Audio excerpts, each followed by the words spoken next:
you went to college at 16? I did, yeah. Really? Yeah. How did you get recruited at 16? The U20 national team coach, Tab Ramos, came to watch the game, and he called me up to camp in January. I go back to my dorm, and I check my email. I have an email from the U20 national team, and I just lost my mind. The sharpness, the intensity, the focus, attention to detail, passing to the correct foot every single time in a passing drill. Like, I don't think I've been the best player ever, but the one thing I am consistent, relentless, and I always have a good mindset, regardless of what it is. You have to be confident in yourself. You have to believe in yourself. If you don't believe in yourself, why should somebody else believe in you? What was the jump from college to pro? I was the worst player there. I wasn't ready for the level. I just wasn't ready mentally, physically. I wasn't prepared for it. What does hard work mean? You could work hard, you could do all the right things, but you don't get in the right spaces. I wasn't playing soccer for the first 2 years that I moved because I didn't know anyone. So you didn't play football from 10 to 12? From 10 to 12, I didn't play. Wow. They had an ad out for their tryouts. Probably like 100 kids in Giant Stadium. I did well enough and I made the team. What are the negatives of being a footballer that you don't think about, the players don't think about? How do you find a good agent that has your best interests at heart? Don't just be happy to be there.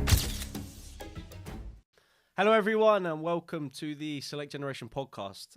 Super excited for today's episode. Really excited. We've got Bolu Akinyode, if I pronounce that correctly, from Miami FC in the USL Championship. So I've had Mikey from the USL Championship for Miami FC previously on an episode, and it was really interesting to hear about the story from someone who's done it, someone that came through the academy system, someone that went to college, and someone that's now playing in the USL as a seasoned pro. So for Bolu, he's got a really interesting story. I'll let him introduce himself, obviously, but he came from Nigeria, played at the Red Bulls for a bit, played in college, Seton Hall, and then he's had a successful career in the USL. We were just talking a little bit off camera about kind of the ups and downs and what's involved being a pro that maybe you're not going to think about. So I think today the topics we're going to be talking about, like his story, his career. For footballers listening to this that want to be a pro, what does that actually mean, right? Like, I said I wanted to be a pro, but I didn't make it. Why didn't I make it? Bolu's made it. Why did he make it? And just try and give you guys advice, like what you need to be doing on the pitch, what you need to be doing off the pitch, some experiences that he's had, his advice. And I mean, this guy's done it. This guy's doing it at the moment currently. So I'm really excited to get into it, see what he thinks, hear his story, and get some perspective from him. So Bolu, appreciate your time, man. Of course, anytime. Yeah, Thanks for having me. Yeah, absolutely. So first off, for someone that's listening to this that doesn't know who you are, who are you? What's your soccer background? What are you currently doing? Like, who is Bolu? Yeah, so Bolu Akinyode, obviously, like you said. Born in Lagos, Nigeria, moved to the U.S., Brooklyn, New York, when I was 10 years old. Grew up there, grew up city kid, grew up taking the train, subway, all that good stuff. Played for the Rebel Academy from, I think, U13, U14, up until I left for college. And went to Seton Hall University, played 4 years there, and then was lucky enough to play for Red Bulls my first year, and just been kind of navigating the USL since then, and played for a few teams in the USL. Yeah, right, awesome. So for the start of your soccer career, so you were born in Nigeria, and then you came to the US. Talk to us a little bit about that. Yeah, it was a journey that I think so. My dad passed away when I was young, when I was about 2 years old, and my dad traveled a lot. He traveled. He was all over in Europe and in the US and everything. And the big thing for him is he wanted his kids to go to school abroad and to get that opportunity, because it's quite difficult in Nigeria to get opportunity to go to school and work and all that stuff. So he's seen that other side of it, and he wanted that for his kids. And when he passed away, that was a big thing for my mom to make his dream come true.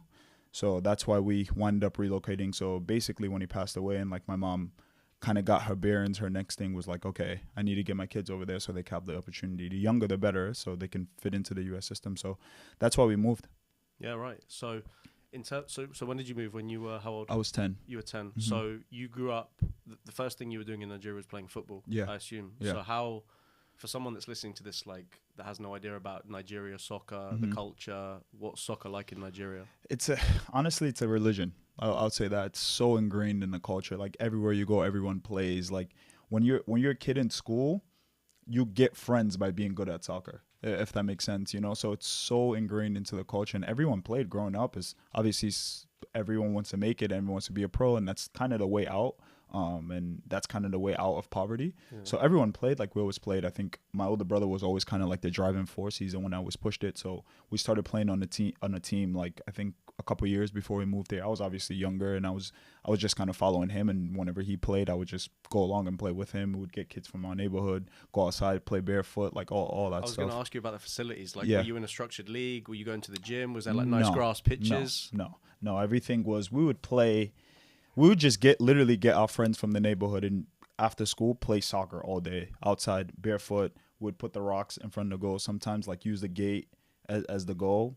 Buy one of the pop-up balls and just play. Really? Blow it up and play. That was it. And then we kept going, and my brother was like, "Oh, I want to get on the team." He was telling my mom about it, and then we found like a local team. They played in a league, but it wasn't very structured. I mean, we basically played on dirt, but it was a league. People would come and watch. We would get huge crowds because everyone would come watch the games, but it wasn't structured at all. No. Yeah, right. Interesting. So, and then you moved to New York when you were 10. I did, yes. And then what was moving to New York like? Was it a big thing? I mean, you were 10 years old. Was it a big culture shock? Were you like, wow, where am I? What am I doing? Like, how was the transit? Not just in soccer, but in life. Yeah, it was big. It was, I mean, I had my mom. My mom helped a ton to ease the transition because she'd moved to the U.S. first by herself. So I lived with my cousins for a couple of years. My mom came here, started working, got an apartment, all that thing. So when we came, she was there to kind of ease things and like let us know how things worked here. But yeah, it was a big culture shock. I mean, we moved in April. I remember being like 55 degrees. I'd never been in weather under 90 degrees. I was freezing. I didn't even have a jacket and a hoodie, and I thought that was cold, you know? And just little things, it's different. People speak differently. People value different things, like the subway system. But Lagos is similar to Nigeria, and I said Lagos is similar to New York in a sense. It's a city. Yeah. It's a big city. It's a lot of people. There's a lot of moving parts. So I think from that perspective, that was good, but it was definitely a big culture shock. What was the biggest culture shock? I think the weather. Yeah. The weather. I think it's something that people take for granted. Like I like warm weather and sunny and shine. I think when it's cold, it's winter, you go through harsh moments where it's so cold outside. Like you have to kind of shift how you do things. You can't spend time outside as much as possible. Like I wasn't playing soccer for the first 2 years that I moved because I didn't know anyone, you know. So all these other things, and in when the you winter, moved to New York, yeah, you when didn't play for I 2 didn't years? play for 2 years. Really? My first 2 years in New York, I didn't play. So what did you do outside of school? Nothing. I would just come home and study, and that was it. Really? Be with my family. Yeah. So you didn't play football from 10 to 12? From 10 to 12, I didn't play. Wow. And then I didn't play. So what made you start playing again? My brother. So my brother, I didn't play for 2 years. I think his was like a year, and then he met someone in his high school, and he started playing for his high school team. And then that person took him to his club team, which is called Brooklyn Patriots, in New York. And after a year of him playing, they wound up having a younger team, like a younger age group. And my brother was like, "Do you want to play? I'll bring you to try out." So it was actually quite harsh on me. I remember going to the trials, and he was like, "Oh, look at the turf here. And if you don't play, this is the last time you'll see it. If you don't play well, this is the last time you see it." Wow. So like, you need to perform. I hadn't played in 2 years. I was like, all right, whatever. But why didn't you play for 2 years? Was it because you didn't want to? Because you couldn't? No, I wanted it, to. Or? I wanted to. I think it was difficult because my mom worked a lot. So I had a lot of responsibility at home. I have a younger sister. I had to take care of her a lot, like take her to school. 10, 11? Yeah, wow. I had to take her to school. I had to do all these things in the house. So where football like wasn't a football priority? wasn't not a priority at all. So it was more like, okay, we're settling. I see my mom working. My brother had responsibility as well. We all had things to do in the house. So it wasn't like there was no time for leisure at that point, you know? Oh, right. Interesting. Okay. And then, okay, so you start playing again then. Did you make a travel team? Was it like ECNL, MLS? It was, I forget the league we were playing back then in Brooklyn, but it was... Yeah, I forget what it's called. But you started playing game good level? I started playing. No, it was a pretty good level. Some good players, some really talented players. I think the fall season of that year, my first year, didn't play very much, wasn't very good. And then I just loved the game so much. I spent so much time practicing, right? Like I would spend so much time playing. Like we would finish training on my way home. I'd stop at the park and go play pickup, like things like that. So I spent so much time. I was so passionate about it. But I probably was like one of the worst players on the team. And then the second we stopped we had a couple months break, and I trained so much, and we came back, and I was one of the best players the next time, and things started going really well. I started scoring a bunch of goals and doing well. I became captain of the team and all that stuff, and that jump was like really big. And then this is where Red Bull comes in. So my uncle, actually, it's a funny story. My uncle got us a laptop, me and my brother. Well, on the laptop browsing, Red Bull was going from Metro Stars, New York Metro Stars to New York Red Bulls. They were rebranding because Red Bull just bought the team, and they had an ad out for their tryouts. So they're like, oh, we're holding tryouts at Giant Stadium, like sign up. So this ad just pops up on like Yahoo or something like that. Is this for the first team or the First youth for the team, academy. or? This is for the academy. So they had U14, U16, U18. They put it up there. Me and my brother looked at each other. We're like, let's go try out. Clicked on it. My brother went and I went as well. Probably like 100 kids in Giant Stadium. I did well enough and I made the team.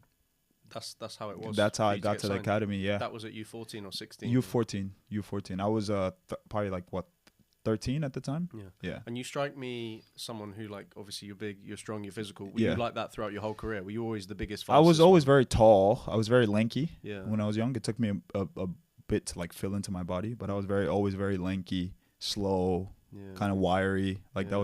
that was my stature. So then and then you played at Red Bulls from when you were 14 to 18. Yeah, like no, like 13 to 16. Okay. 13 to 16, yeah. And then you were playing well in the academy. What happens when you're 16? So I had a kind of a choice. Like I could have stayed because I graduated high school early.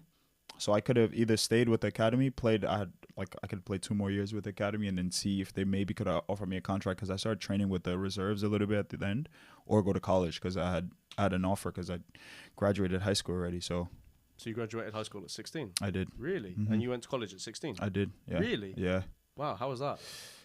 It was fine. I mean, I think I've always had a lot of responsibility as a kid, just because that's how our family structure was. So when I got to school, it was actually even better because I felt like all I had to worry about was myself. You were very independent. Yeah, already. And before it was like I had to worry about like my family, my sister, and all this stuff. Now it's just me. The field is right there. I don't have to take the train 3 hours every day. You know, it's just wake up, go to class, and go play it's football. funny because there's a lot of like now in the terms of the college game, like when I speak to college coaches, like they want people with like men's experience, they want older players, transfer players, international players, and I'm hearing you going to college and playing Division 1 soccer at like 16. Yeah.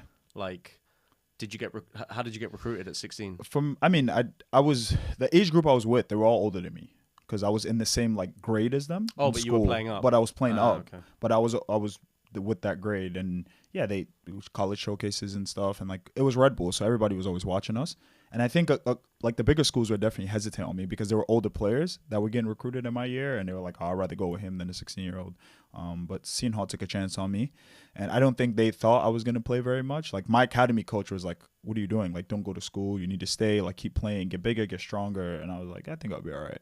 Really? So that was something so how was your relationship with your academy coach? Really good. Really good. We had a great relationship. Yeah. And he advised you to stay because to be fair, my feedback, depends. He's coaching you, he's watching you every day. But generally speaking, the feedback probably would be at 16, you should stay. Yeah. You should play more. You should. But were you already like a main stake in the team? You were already getting a lot of minutes. I was the captain of the team, and I was playing. And he was like, he wanted me to stay. Obviously, he wanted me to help like the younger team coming up. And he also didn't think, because he was like, look, like I watched the Big East, which is our conference. He was like, I watch the Big East. Those guys are big. They're strong. They're fast. I don't think you're ready to play in college. And I was like, no, I think I'll be all right. So how was your freshman year? Did you get minutes? Yeah, I played every game. Really? Started every game, yeah. And how was the transition from Red Bulls to Seton Hall? Honestly, I would think it was a step down because I think Red Bulls, like those training sessions were probably some of the most competitive training sessions I've been a part of till this day. 11 years pro, I would say that, because we had such good players and the coach drove us so much and everybody was so competitive. So I think when I got to college, it was, and they were very technical as well, too, very good players. When I got to college, it was like guys were bigger, they were stronger, but maybe not as technical.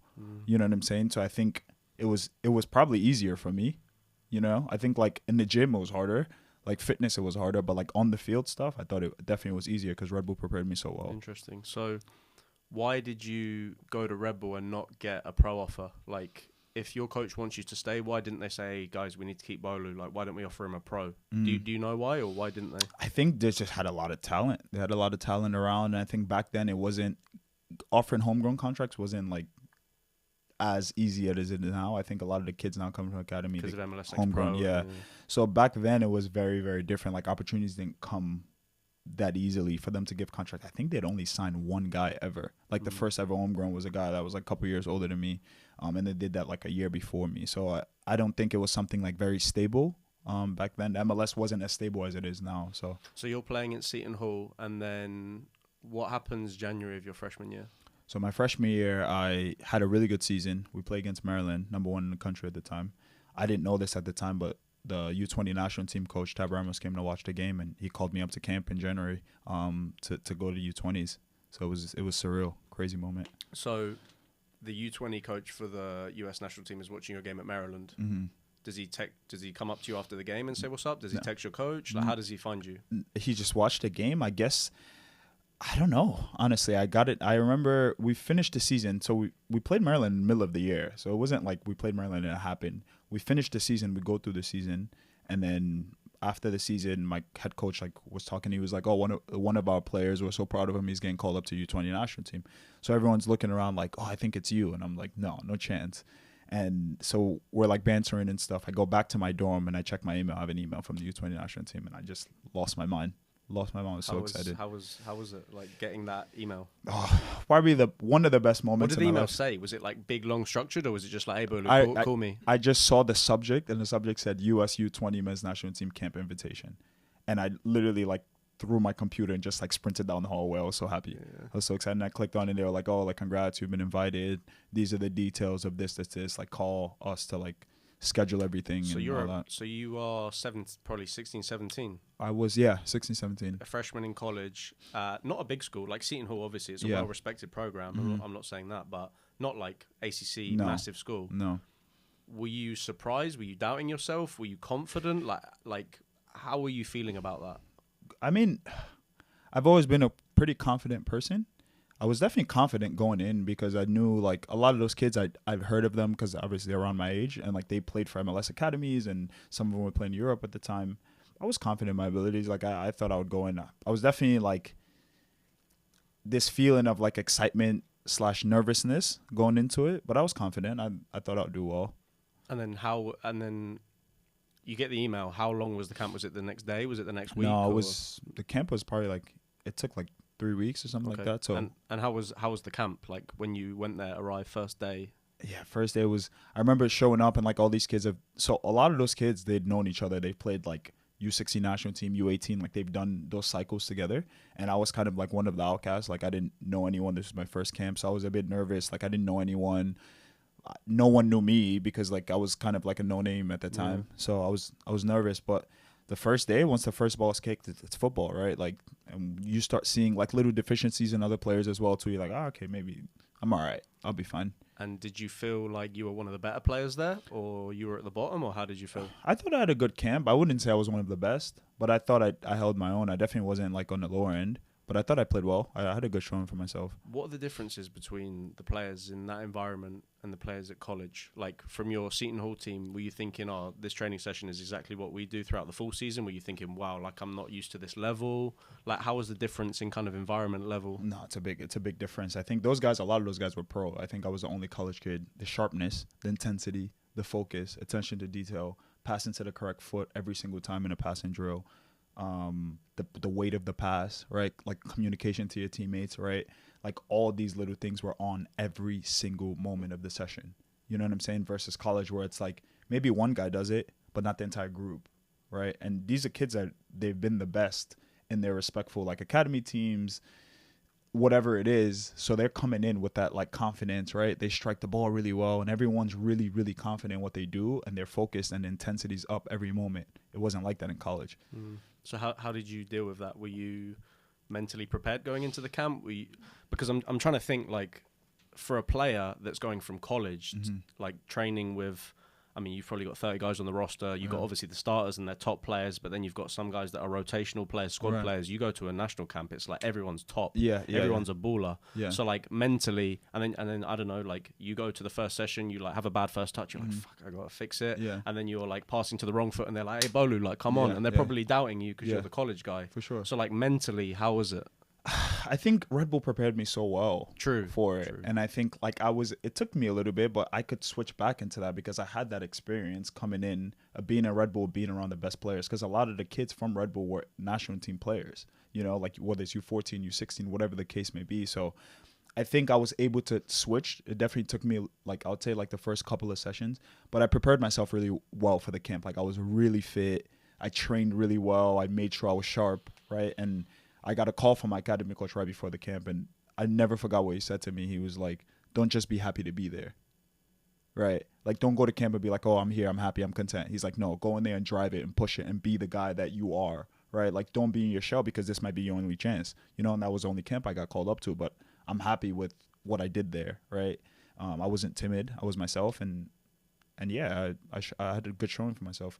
And then what was the feedback you got from the US national team coaches? Were they like, we're going to add you as part of the team? Were they like, oh, good job, but we're going to look at someone else? So I had like some immigration issues. So that was the biggest thing. And the next camp they had was a tournament in Germany.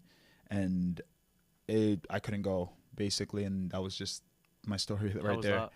It was tough. It was really, really tough because I did well. Like, I did well, and I know the coach liked me, and they were keen on me. And yeah, just immigration stuff helped me back. Something that you can't control. Exactly. That's pretty. I would be really upset. How did you deal with that mentally?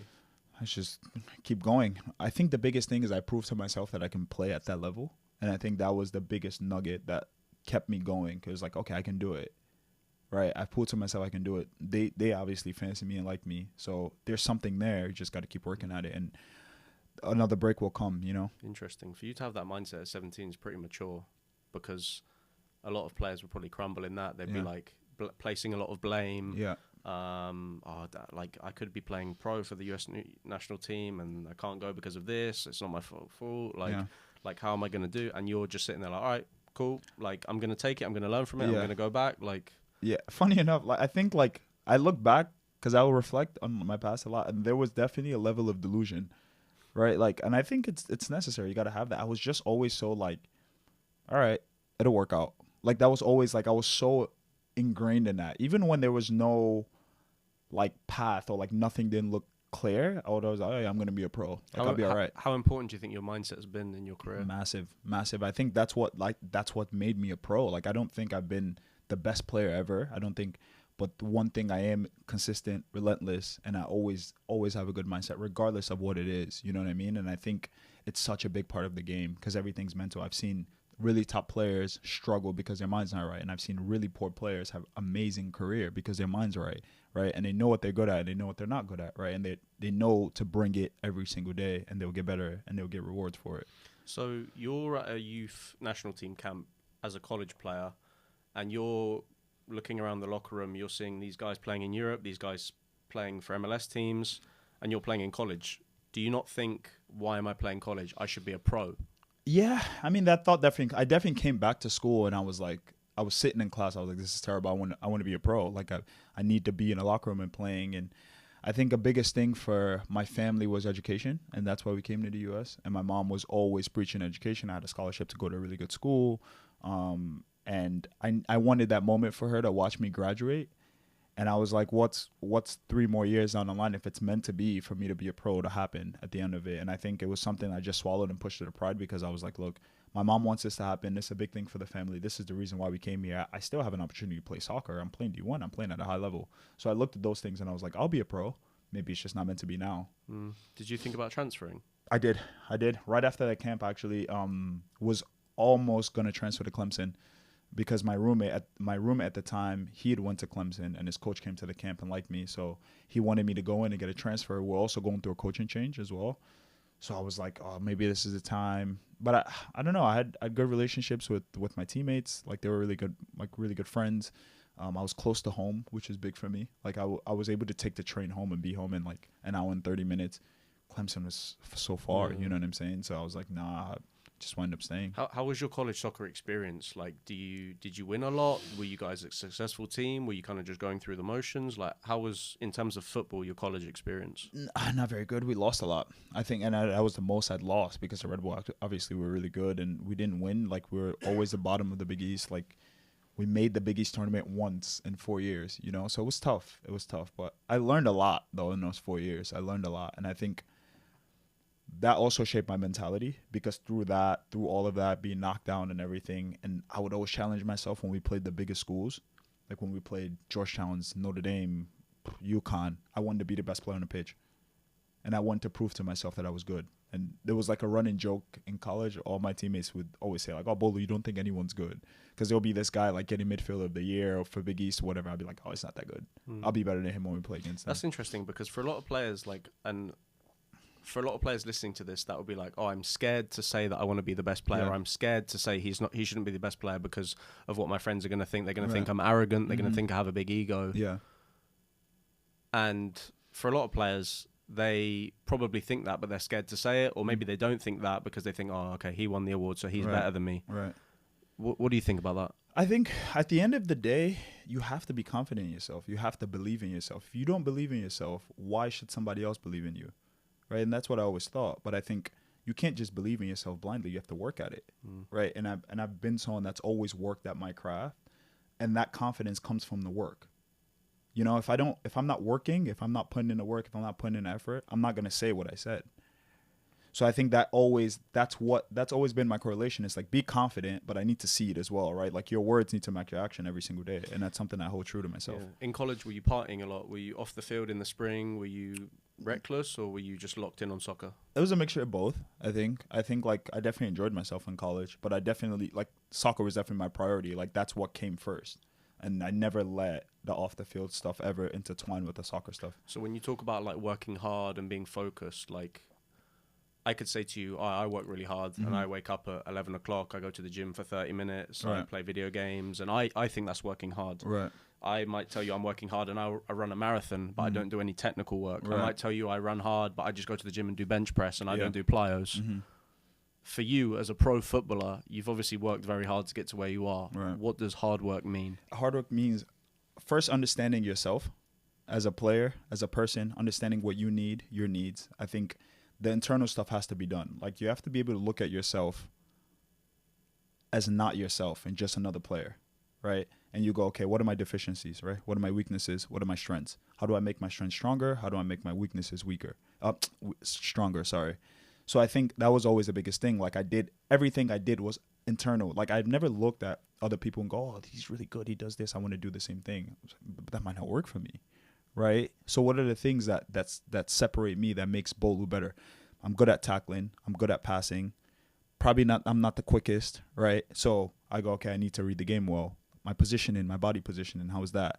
Being smarter, being in better positions than an opponent, right? Cutting out passing lanes, doing these kind of things. So I've always kind of looked at like those things to make myself better, and also taking constructive criticism, right? So coaches, their feedback that they give me, right? I'll take that and go, okay, fair enough, you're right. Or whoever was the gym person, like, telling me, oh, you need to get stronger in this, you need to do this. Can you have quicker feet? Like, you're a big guy, you need to have quicker feet so you can move and defend guys. So like, all these little things, I always looked internally and goes, okay, what makes sense for me that's going to push me and make me better? And when I did the work as well too, like, I was cognizant of like, okay, I'm doing this, how does this make me feel when I play? Because at the end of the day, I think a lot of people do things, right? Oh, I go to the gym, I run, I do all these things. And when they play, the performances aren't showing these things that you've done. If your performances aren't getting better from the work you're doing, then you need to reevaluate what you're doing. And does that come from within, or does someone tell you? I think a mixture of both, but it has to be driven from within. Like, I've been lucky enough to be guided by, I always put my brother at the top of it because he's always just kind of watching me and always like giving me little tidbits of like, you need to do this better than this and this. And every time I listen to him, it worked, right? So like, now it's almost blindly, right? Like, if he tells me something, because over time and experience. So I think it's a mixture of both, but there's also that drive internally. Like, I always want to be better. Even now that I'm 31, I want to be better. Like, I want to grow. I want to be better. And I think it's taking information, but internally also, like, when you play well, right? When you play bad, when you're not good at something. So I think the internal piece, but also taking information from the external and making it make sense. Interesting. And then I want to talk about your pro career. So you play 4 years at college, you graduate. Did you think you were going to get drafted? Did you have an agent? Like, what was the jump from college to pro? Yeah, I thought I was going to get drafted. I thought I had a chance at least, because like, obviously they put the little mock drafts out, and I'm reading on these things, and I didn't, but I did get an agent because I think I played against a team in PDL, and the coach of the other team saw me. He was close with the agent. He told him, he's a good player, you should work with him. He reached out, we started talking, we made a connection. He helped me like get into a couple of combines and stuff like that. Went there, and it was tough. I think those were like some of the biggest like learning blocks, because I finished college and I get popped right into this environment, right? And like a lot of these combines, they're guys who are free agents, pros. They've been pros for years, coming into it. Then you have some college kids who are top kids, right? Kids that I've played against, and you get into that environment, and it's like everyone's fighting for their life. Like guys are fighting for another contract. These guys have wife, they have kids, like they have bigger driving forces that they turn up, and it's like the intensity they bring, every pass, every tackle, everything. It was like I remember my first combine that I went to was for the Colorado Rapids. They held it in Charlotte because I was their USL affiliate at the time, and I was the worst player there. I wasn't ready for the level. I just wasn't ready mentally, physically. I wasn't prepared for it. And I remember going back. I got cut after it was meant to be 3 days. I got cut after the second day, and I remember buying my ticket thinking I was going to be in the third day. So I sat at the airport the entire day waiting for my flight because I thought I was going to be in the last session, and I wasn't. And I sat there and I just reevaluated everything because I was like, you're not at the level. So when you say you weren't at the level, what, going back now, looking back now, what could you have done to be at the level on day one? I didn't prepare myself enough. I don't think physically I was where I needed to be. I wasn't fit enough going into it, and I wasn't sharp enough. I didn't touch the ball enough. But for me, listening to that, you're going to go to a pro combine, a pro trial. Why are you not fit enough? Why are you not technically? Well, I dealt with an injury. Okay. So I was injured my entire senior year. And then when I finished, the trainer was like, oh, you need to do like some strengthening stuff to get it back. Like you can't just jump into playing again. So I was like, okay, fair enough. So I laid off of it for a while. I'm doing little bits, but just not enough, And then I get an email. It's like, oh, you have this opportunity to go here. It's like, okay, let me pack my stuff and go. Like, I'm not going to not go. But I was so like delusional at the time. I was like, oh, I'm good. Like, I just finished the season. Like, I'll be all right. And I got there and I was miles off of it. Miles. So what advice would you have given to yourself? I think you always have to be ready because you never know what the opportunity is going to come, right? Like, you can't take time off. Because I think I took a little bit of a mental break as well, too. And I wasn't as sharp going into it. And by the time I got there in the first balls kick, I'm already behind. Like, I'm already behind the 8 ball. It's over.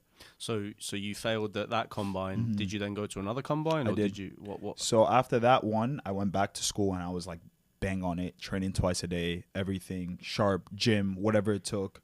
And I went to Philadelphia Union called me. I went really good showing. And then Rochester Rhinos, a USL team, they also called me and I went to that one. And that was my best one, the last one going in. Philly didn't draft me. And Rochester called me back to come to preseason with them. Okay, and then what happened? Red Bull called me as well, so I went to Red Bull. Yeah. It's preseason rather than Rochester. Okay, preseason with Red Bulls, and then that's where you get offered, or? Yeah, it took a while. I mean, I was in preseason every day. It was a brand new team, so no one had a contract. So it was like basically just a long trial through the entire preseason. And I think a week before the season start, the coach called me in and he's like, yeah, we're going to offer you a contract. How was that? Amazing. I remember going back, because I was still in college at the time, mind you. I finished my fall season, and preseason was in January, so the spring, so I'm going to school February, March, and all that bit. And he offers I go back to my dorm. I remember laying there because I had 6 classes. I was taking classes. I was traveling. I was playing. I was doing all these things. I was so I remember I didn't cut my hair in 3 months because I was so into it. And I remember getting home after he told me. I just laid in my bed. I was like, wow, you're a pro. You're a pro now. This is crazy. So I want to talk about, again, your mindset and your experience of trialing to be a pro, because there's a lot of kids that will be listening to this that will think, oh, trialing to be a pro, all you need to do is sign up for a paid combine, go to the trial, play well, and then you get signed. But for you, as someone that's already been to, you've been to a US Youth national team, right? You've played 4 years Division 1 level, you've played an MLS academy, and still you're not getting offered something right off the bat. You have to go to trials, you get cut from trials, you have to face a lot of adversity. How, when you're going to these trials and these combines, it's not easy. What advice do you give to players that are kind of going through this period where they're trying to become a pro, but they don't really know how? They don't know how to navigate going to trials, getting contracts, training. There's a lot of things going on. If you had to go back to that period of your life where you were kind of going to all these trials and figuring it out whilst being in college, what advice do you give to those players? I think I got lucky because obviously I met people that helped me, but I think I've always been someone, I like to talk. When I meet people, I have conversations with them, I ask questions, right? You could work hard, you could do all the right things, but you don't get in the right spaces, right? So I think a lot of it is connections, all right? A lot of it is talking to people and, who's your agent? Will you do this? Do you have an agent? Who's your college coach?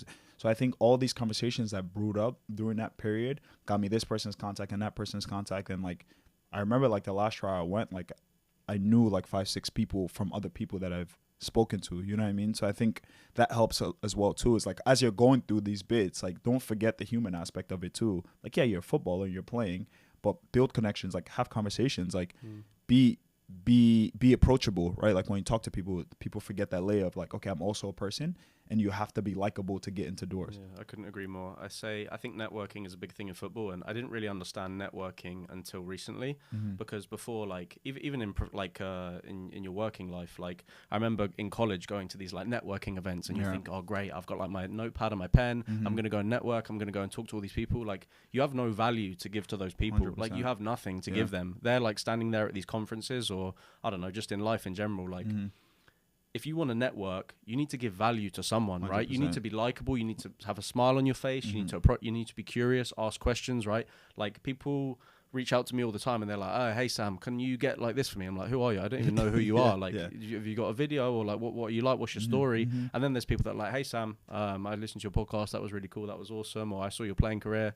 I'm not asking for anything. I just wanted to say, hey, what's up? And that's like so much easier for me to be like, oh, I like this person. Like, oh, so what are you doing? Like, what's your story? What do you want to do? Like, can I help? 100%. Rather than just going to someone, asking. You like, you need to give something and network. And I think 100%.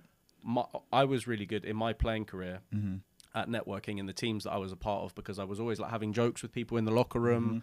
Like you have a handshake with this guy, or you have a funny joke with this guy, or you go out and you text them the next day, hey man, well done, you played really well at practice today. But even playing for other teams, like you said in your PDL, like the other coach saw you. Like I remember I would go shake at the after the game, shake everyone's hand. What's up, man? If I knew someone like that had a mutual friend, I'd be like, hey, like Victor's in Spain. 100%. You played together at this college or for this team. What's up, man? I'm Sam. Just nice to meet you. Get their Instagram, follow them, 100%. text, be a nice person, be good, and network. Yeah. How important do you think networking's been in your career? Massive. And I think I've always been someone with a big personality. Like I'll joke around in the locker room and I'll speak to people. I'll get to know them, make jokes. I don't know. I feel like at the end of the day, football is one thing, right? And I think the older that I've gotten, I've learned this, and your ego gets so attached to football. I'm a good footballer. That's all that matters. No, be a good person, you know, because all of it comes full circle at the end of the day, right? I know so many good players, terrible attitude, terrible in the locker room. They don't have clubs, right? So I think being a good person, being likable, being genuine, you know, because at the end of the day, like we're all sharing one thing and like we have one goal. So at the end of the day, if you're a decent person, people will want you around. They'll want you around. They'll give you opportunities, and that'll come naturally. You know what I'm saying? Yeah, couldn't agree more. And then in terms of like your playing career, for someone that's listening to this that wants to understand, what does it take to play in the USL Championship? Maybe they're a college player, maybe they're an academy player or a high school player. What do I need to do to get into the USL Championship in terms of from a football aspect? How can I be a USL Championship footballer? It's a very physical league. A lot of transition. I think consistency, right? Like you have to be very, very consistent at what you do. I think you got to figure out what do you bring to a team. And I think that's the biggest thing. Like people go, oh, I'm a good player. Okay, what do you do really well? Football has two phases. You defend the goal really well, or you attack the goal really well, right? Figure out what you do best in those things. Hone in on it. Get as good as possible. Be fit. Be ready to run, because it's a lot of transition, right? The 60th minute hits, and these games are wide open if you ever watch the USL. And be consistent. You got to be a guy that brings it every single day, because players will, because it's a league where you don't get 4 or 5 year contracts, right? Like you're playing 1 year and an option, 2 years if you're lucky, and you need to fight for your contract every single day. Right, so people are relentless in this league because they're constantly fighting to feed themselves and feed their families. What's the difference between being a good college soccer player and being a good pro soccer player? Consistency. Being able to do what you do at a high level every single day. College is a 3-month season. You're playing 16 games. USL's 34 games, 10 months. There's going to be days where you wake up and you're like, I don't want to train today. I don't feel good. Mentally, like I have this going on. My girlfriend's this. My family's this. I don't feel good. But those 2 hours, you need to show up and give everything you have. What are the, because if I'm thinking about being a pro footballer, I'm thinking about, you get paid loads of money, you drive a nice car, you have the hottest girlfriend, you get all these DMs from girls, you have the nicest clothes, you have good social media. From a lot of players, that's what they think, right? Yeah. What are the negatives of being a footballer that you don't think about, the players don't think about? people don't, especially in the USL, like guys don't understand. It's a lifestyle that comes with none of the things you just said. You're not a millionaire. You're not big on social media. You're not getting all this attention, right? Like, I play for Miami now. We'd be lucky if we get 100 people in the stands, right? So what drives you every day? If all these external things aren't there, like what drives you to be a footballer? It's you. It's yourself. It's the passion and love that you have for the game. That's what takes you long. And I think a lot of people nowadays, I see a lot of young players, they want to get into the game and be a professional because it's cool, right? It looks good, right? You have Instagram, you have all these things, all the optics are good. It looks really nice. But no, it's a grind. It's every single day. It's the injuries that you get that no one cares. And you get hurt. Like one of my buddies' old teammate, he tore his ACL. We were playing. And he said to me, he was like, the worst part of that day was not the actual getting hurt. It wasn't the pain that came from my knee. It wasn't knowing I was out for 8 months. It was me getting subbed, us coming into the locker room, and the team celebrating because they won. And he's standing right there with a torn ACL, and everyone's forgotten that he got hurt.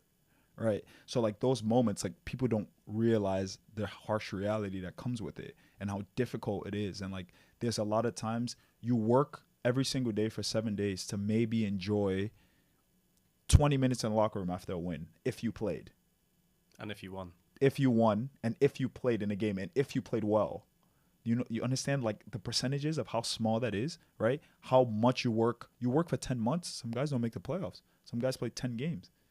So majority of it is it's a grind, and you got to fall in love with it. You got to fall in love with it, and everyone says, oh, fall in love with the process. You have to fall in love with the things that maybe most people would look at it and be like, oh, it's whatever. That's what's going to keep you going. What's the hardest part about it for you personally? Being away from my family. I think the sacrifices that come with it, right? Like not seeing my brother once a year, seeing my mom once a year, right? Like having to move every other year. Missing out on all these events, right? Like not having a summer because I'm traveling all the time, having my weekends taken away from me. And the weekends we play, right? Like that's the most important time. You get 1 day off a week, right? All these little things over 11 years, it's difficult. So those are all the difficulties. Why do you go through that to play football? Like why do you want to be a professional footballer? Why haven't you sacked it off and got a job? I still get to be a child. I think my inner child, the fact that I wake up every day and get to kick a ball is an amazing thing to me. The fact that I've been able to do this for so long, I had a dream to do something and I've actually realized it and I get to live it every single day is amazing to me. I think the moments that I get of winning a game, having a really good performance, nothing comes close to that. Like the other day we played Tampa, we're down 3-0 at half. We came back, tied the game and won on PKs. Incredible feeling. Nothing will ever come close. I think the relationships, the bonds that you create in the locker room with guys, right, but by being and having these similarities, incredible. Nothing comes close. I think what you learn as well too, different cultures, different people, their backgrounds, incredible. I can't trade those things for anything else. And then your career has been, you've jumped around a lot in the USL. Mm-hmm. Has there been a moment in your career where you felt you're at your peak? Do you feel like you're at your peak now? Do you feel like there's been some moments where you've played your best soccer? Like, how has your playing career been? Yeah, I think my first year was a lot of learning. Like I was still learning, so it was tough. Made it work though, but I don't think it was definitely my best year. My second year I played a lot. I think I grew a little bit. I got more comfortable with the league. I had more good performances than bad. My third year I definitely took a step back because I went to a team with like a bunch of older guys. The coach didn't really fancy me. I didn't get to play as much. I think my best 2 years were at Nashville, 2018 and 2019. I think 2019 I probably played some of the best football I played, but I played it within myself, if that makes sense, within what I was good at. And I think 2021, my first year in Miami, I think was the peak of my career. Because 2020 didn't go quite as well. I played at Birmingham. Me and the coach didn't really get along. I played out of position, all these things. And 2021, I really had a point to prove coming into that year. I had a lot of fire, a lot of passion. I came into a coach that matched that and embraced me so well and always put me in positions to not only play within myself, but give more to the group because he believed in me. So I think 2021 was definitely 2021. I think 2023 probably were two most enjoyable and the most confident that I've been in my career. And when you're a professional footballer, like from my personal experience, when I've been playing as part of a team, like you have a season in college, it's really short. So you have your season and you have like a lot of time off. And then you come back to your season. So like it's kind of hard to stay motivated in the spring. Yeah. Just because you're going to the gym a lot and you're running a lot. You're not playing that many games. You have a lot of time away from the field. And then I played in the USL too. So in the summer, it was like a lot of playing, a lot of games. Right. When you've got like a 10-month season and you're playing a lot, like how do you stay motivated throughout the whole season? Through 10 months? Yeah. The thing is, you have to understand, you're going to have ups and downs. There's going to be times where you're not motivated, right? And that's okay. Still work through it. That's why discipline kicks in. Discipline kicks in. Consistency keeps in. The more consistent that you are off the field, it's going to determine how consistent you are on the field. How important is, because obviously on the field, you can't really control the level of your performances, right? Like you have a good game, you have a bad game. That's football. You get on with it. Right.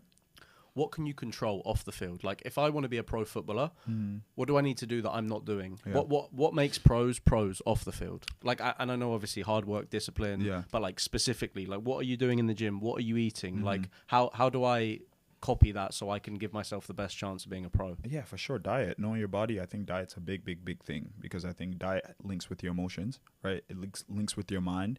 So I think you make your days as predictable as possible for your body. So you don't give any massive changes. Sleeping, getting good amount of sleep, rest, recovery, all those things, right? Your diet, what you eat, what you put in your body, you know how this food makes you feel at this certain time. Keep it as consistent as possible, because at the end of the day, the more off the field you do, the more you can rely on your body to react to those things, because you already know, okay, if I eat this, I'm going to feel this way. If I eat that, I'm not going to feel this way. And be cognizant of it. Like actually pay attention to, okay, I have a stomach ache today. What's going on? I have a headache. Did I drink enough? Did I drink enough water? How does Gatorade work for me versus coconut water? Like all these different things, like understand the intricacies of it, because at the end of the day, the more off the field you're consistent, the more on the field you're going to be able to give better performances. Does that come from you, or do you have like a strength coach that you ask questions? A strength coach that I've asked questions I've had over the years. Also myself too. I think nutrition is something that like I got big into through my brother, because he's always been big. So I think I went through times of learning so much about nutrition, and I think that's honestly one of the biggest things that I've implemented in my life that's helped me so much. In terms of like you as a footballer, what do you think's been your biggest strength? Why clubs give you contracts? What do you offer teams that not other players can offer? My size. I think I'm pretty tall, towering presence, intensity, competitiveness, tackling, I think is a big thing. Like I think that's my best thing. I didn't want to like always own that, but like I think winning the ball back has been something that's been big for me in my career. You know, like I have a good ability to win the ball, and I'm intense, I'm tenacious, like I'll bite, I'll win things, and I think that has been like the big piece of me, like my biggest strength. Did you always want to be a pro footballer? Yes and no. I think I always had it in the back of my mind, I want to be a pro when I was a kid. I didn't know what it took to get there, but I always wanted it, and I felt like I was going to achieve it. And then what were the moments like where you didn't think you were going to be a pro? My senior year, after my senior year, I think. Because of the combines? Or honestly, before the combine, I had a terrible senior year. I didn't play very well. I was nursing an injury the entire time. I wasn't very confident. I think confidence is big. It's big for me, at least. Like, I need to feel good. I need to be confident, right? And I think a lot of the time that comes from the work that I put in. I think senior year, I was hurt going in. I put a lot of pressure on myself internally. And I didn't play well enough. And I was like, oh, well, if you can't be a senior and dominate every single game, every training session, what makes you think you're going to be a pro? So I questioned myself a lot in that moment. And then I went to the combine, and that happened as well, too. And it was heavy on my mind, but lucky that I worked through it. We've got about 5 minutes left. I wanted to talk about like advice for players that are listening to this. So if I'm a player listening to this and I'm thinking, wow, Bolu like came from a different country at 10 years old. He didn't even play football from when he was 10 to 12. He went to college at the age of 16. He had a bad senior year. He went through a lot of adversity. He went to all these combines and didn't get offered something, and then he got offered. Like, I'm thinking, okay, it's possible. Like, I can get to being a pro. I just got to open the right doors. I got to go to the right showcase. I got to meet the right person, get an agent. I've got to do all this. What are the reasons why they won't make it to be a pro? I think there's also a lot of uncontrollables. There's injuries, right? There's injuries. There's not the right timing. There's a lot of things. I think part of it, the effort that you put in definitely makes your luck, but I think luck is something that happens as well too. I've been lucky to have the right people in my corner, be in the right situation at the right time, right? Like the right buttons got pushed. One thing could have led to things not working out, right? But thankfully he did, and I want to attribute that to like the amount of effort that I put into, right? The amount of belief that I had in myself, the relentlessness, like not giving up and understanding like good days don't last forever, but bad days also don't last forever. So you want to stay consistent through it all because there's going to be a change. And I think when people go through tough times and like things don't open up or break the way they want it to break, they start to wane a little bit, right? They push the habits to the side. Okay, maybe they're not as motivated anymore. Oh, it's hard to stay motivated. I hear that all the time. It's hard to stay motivated. And I go, well, motivation is a feeling, right? Like feelings come and go. Emotions come and go. If you stay consistent through that, understand that it's going to swing back around and you're going to be in that flow, and then things open up and you can take it. And then talking about like networking and like meeting the right people, having the right conversations. Do you have an agent? I do. How important do you think is having an agent to be a pro? I think it is very important because it's connection. It's another layer of connections, right? Like you can do all these things and like meet people and talk and you still don't get a chance, right? But if you have an agent he's connected, he gets you in the door. So I think having an agent, especially when you're young, is big because it's connections, it's phone calls, it's handshakes, it's smiles. And if you with the right person, they can get you indoors that you could have never got yourself, no matter how hard you tried. Yeah, no, I totally agree. Because I was saying, like, I tried to do the pro process completely blind. Like, I was going to combines, trials, and I didn't really think about getting an agent. Probably I didn't have an agent contact me because it wasn't good enough. But I think that, like, I tell a lot of players too, like, going to college, I think, is... If you work hard and you know the right people and you're a good player, I think college is attainable for a lot of players, right? Like, obviously, if you can't kick a ball, then you're not going to be able to play in college. There's Division 1, 2, 3, NAIA, JUCO. But going a pro is a different ball game. Like you have, I think you have to have an agent. I mean, obviously, like Mikey doesn't because he knew the coach, or that's like a rare occurrence. But I think that you need to have an agent to go pro. So 100%. For someone that's listening to this, that's now thinking, oh, I'm going to go on Google, I'm going to find an agent, I'm going to pay someone 10 grand to have an agent. How do you find a good agent that has your best interests at heart? That's the tough part, right? Because there's a lot of agents. I think judging people, understanding people as well, that's one thing. Knowing someone that's worked with them, so like a reference, right? Like a lot of people want to be pro, but they don't know any pros as well too. Like you have to know someone, kind of, and like maybe not know them on a personal level and be best friends with them, but reaching out to people, right? Like seeing a pro, send a guy, like guys message me on Instagram all the time. Oh, Bolu, what do you think? And I'll have conversations with them. Oh, do you have an agent? Okay, I'll send across to my agent's board. What do you think of this guy? I know his profile is this. Oh, he's interesting. I'll take a look into him. Oh, okay, no, I'm all right. Okay, this guy might not work out for you, but I know this guy, he's an agent, and I know this guy that knows this guy. So I think having conversations, putting yourself out there, right? Like, and talking to people who are in the business that you want to work in. You know, guys, you want to be a pro? There's another guy that's a pro. Talk to him. Ask him questions. You know what I mean? Instagram, LinkedIn, all these things, right? Like, I think the more you put yourself out there, the better it is. And you're going to hear no. That's okay.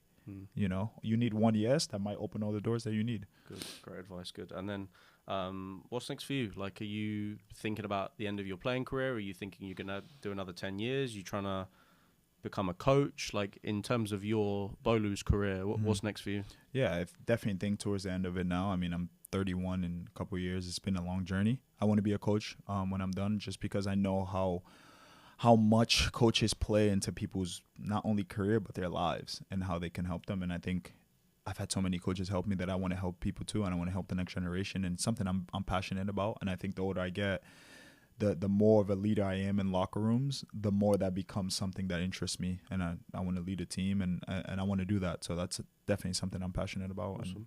And then lastly, final question. There's a young player who's listening to this that's 15, 16. They don't know what they want to do with their career. They're thinking about going to college. They want to be a pro. All they know they want to do is become a better footballer. They want to get to the next level. What advice do you give to that player? Believe in yourself. First of all, I'll say believe in yourself. I think self-belief is something that, like, I don't think people talk enough about. Like, you have to almost be on a borderline of, like, confident arrogance. But then you have to work at it. And your work, your performances have to match your belief, right? And be honest with yourself, right? Be honest with yourself and constantly evaluate yourself. Not saying break yourself down. Was I good enough today? What can I have done better? You have to be obsessed with it. You have to be constantly thinking about it, especially when you're younger in your career. I think when you're older, you have so much experience that you're able to kind of push things to the side, right? When you're younger, I remember finishing games my rookie year, and I would be up till 3 a.m. watching film. Okay, I could have done this better. How's my body shape? How's this? You have to be obsessed with it. You have to drown yourself in it. if that's what you want. If that's not what you want, that's completely fine as well too. There's loads of things you could do in this world and you can be successful at. But if football is something that you want, you have to be obsessed with it. From the day you wake up till when you go to sleep, it's a 24-hour job. Top. Guys, you heard it here. Bolu's Instagram DMs are open. We'll obviously tag him, but if you have any questions or something that he said that really hit you, send him a message, tell him thank you. But yeah, that was an awesome episode. Appreciate your time, Bolu. And of course. Looking forward Thank to you. Thanks for having me. I appreciate it. Absolutely, man. Yeah. Top.